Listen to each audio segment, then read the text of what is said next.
What up, everybody? This is Mixed with Blanco, and today I got a good video for you guys that can help you get started with a good recording. Let's go. Alright, so today's topic is going to be about starting the recording at the right levels. Because if you know anything, or if you're experienced with any type of recordings yourself, you know that not having enough gain, but most importantly having too much gain, is a problem, right? And we don't want to deal with that. You don't want to deal with that. Don't be one of them artists or people in general who think, even if you're an engineer trying to record somebody else, right? Don't be one of them engineers who thinks that you can just fix it in a mix. Here's the problem. Once it's printed, it's there. Now, if the volume is too low, you can boost the volume, the clip gain, which is okay. It's not ideal. You want to be recording in at optimum levels, but most importantly, you don't want to be recording way too hot. Cause like I said, once it's there, it's there. You can't take away distortion, right? So today I got a video, you guys, to kind of show you what to be looking for and how to properly set up your gain levels. So for today's demonstration, I'm going to be showing a simple USB interface. This is made by PreSonus. This is a USB 96 audio box made by PreSonus. And I'm only going to show this mainly instead of what I'm actually using, because this is a little bit more complex and most people probably don't got an extra external preamp anyways. And if you do, you probably ain't watching this video because you probably already know. But if you are watching this video and you do got a preamp, well, still watch this video, but I will probably make a video particularly based off using a preamp, right? Okay, so moving forward, what we got here is a USB interface. So what you're gonna be looking for is the main channel input of what you're recording in. So we got a 1 and 2 mic insert. So if you're in a 1, you're gonna be on 1. If you're on 2, you're gonna be on 2, correct? So let me turn this my way. So what you need to be looking for is the channel insert you're working on, and you want to turn it. I like to turn it all the way down, or close, kind of being super low and come back up, right? So what I mean by that is, you know, turn it as far as you can possible, and you're gonna want to slowly turn up this gain knob until you get to the levels you need to be at, correct? All right, so to conclude the video, I'm going to be having to use my 1073 style preamp. This is made by Golden Age. This is the Mach 3 version. It's actually a very good budget style preamp. This will run you about 500 bucks after taxes and shipping.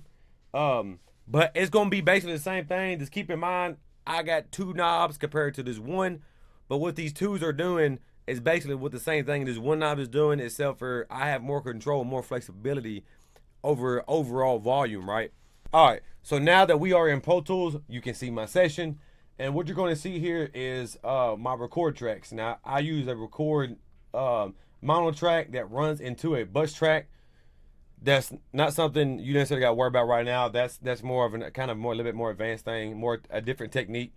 But you can simply use this regular mono track, as most people probably already do. I did it for years. You can do it. There's no issue with doing it, so don't think there's a problem with doing it. All right, so I'm gonna come here and I'm gonna select my interface. My interface is input 1. You got a pre-recorded song that you need mixed? I'm gonna leave my email in this video below, so that way you can send me an email and a message, and we can discover prices and check out your next project to get it mixed and released. Sending your vocals through my analog gear is not a problem. I can give you that good professional sound straight from your recordings you did at home. As long as you follow what I did in this video today, you will not have no issues. So contact me today, Mixed with Blanco. Hope to hear from you soon. All right, so I went ahead and renamed my input because that's the preamp I'm using. And what we're gonna be looking at is, don't even mind this channel right here. I'm gonna make this very small so you can't even see it. Don't even mind this channel, okay? So what I want you to be looking at is right here. Now every DAW, it may be in a different location. Find the window that looks like this right here, to where it is a actual fader, and you can actually see what is going on, correct? All right. So this is what we're gonna do. All right, so make the mouse that. We're gonna arm this track.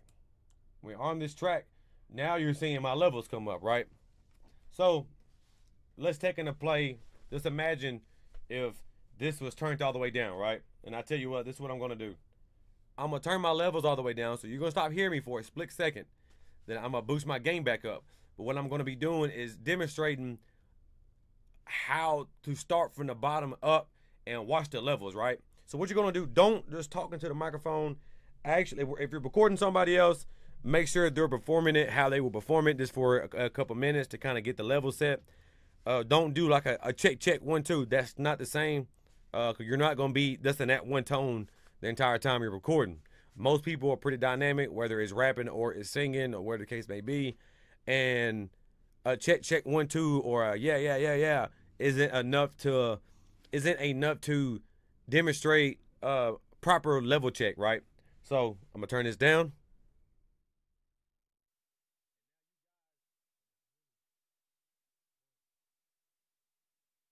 So what I'm gonna be doing is slowly boosting this gain, and as you can hear it, my volume is slowly coming up. And don't mind me just turning this one knob, because that's basically my last output.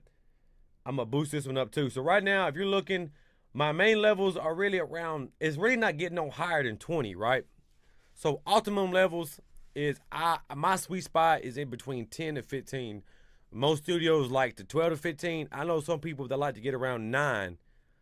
9 can sometimes be a little too hot depending on the source of recording, the artist itself, and what type of genre they are recording, right? So how dynamic they are.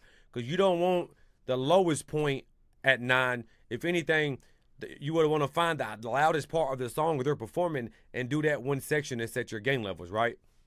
So I want this a little bit louder. And if you notice, I got louder myself. So what you can do, and you see that's round, you see that little orange mark that's left, it's slowly dropping down now, this little mark. You see I got up to 12, right? So say I'm at this volume right here and I need some more volume, and I can tell that I'm not loud enough. I'm gonna crank my gains, right? So imagine this gain is, I'm gonna put it at halfway mark. Yeah, you know what it is. Whoa. I'm gonna boost it up some more. Turn up my gain. Hey, yeah, show me my thing. All right, so now I'm between the 15 and 10 that I wanted, right? So, and this may not be the exact levels you need to be at. So say I was at half mark or at 20. I'm gonna turn this knob until I get to the levels I want. So proceed this message however you want. I'm pretty sure you guys are smart enough to understand what I'm trying to say. But needless to say is that get your levels around 10 to 15.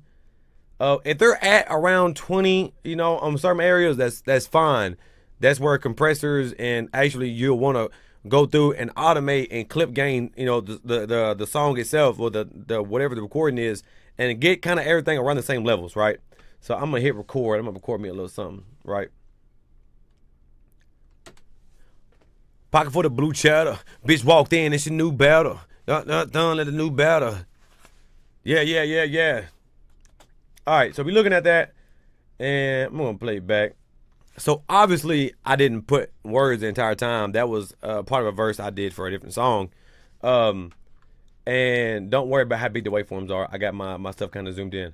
But what I want you to pay attention to is go back after you do like a little small section, just like I just did. What I want you guys to do is to look at, play back, like record a small sample, play back and look at it.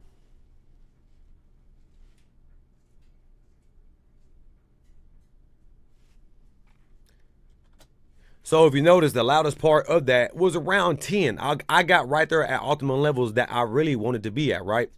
The reason why it's really important to do steps like this and to get optimum levels is because when you go to, whether you're mixing it yourself or you're sending it to somebody to mix it, is you want it to be consistent. That way when plugins are getting added, compressors are getting added, there's not things jumping out. Everything's not boom.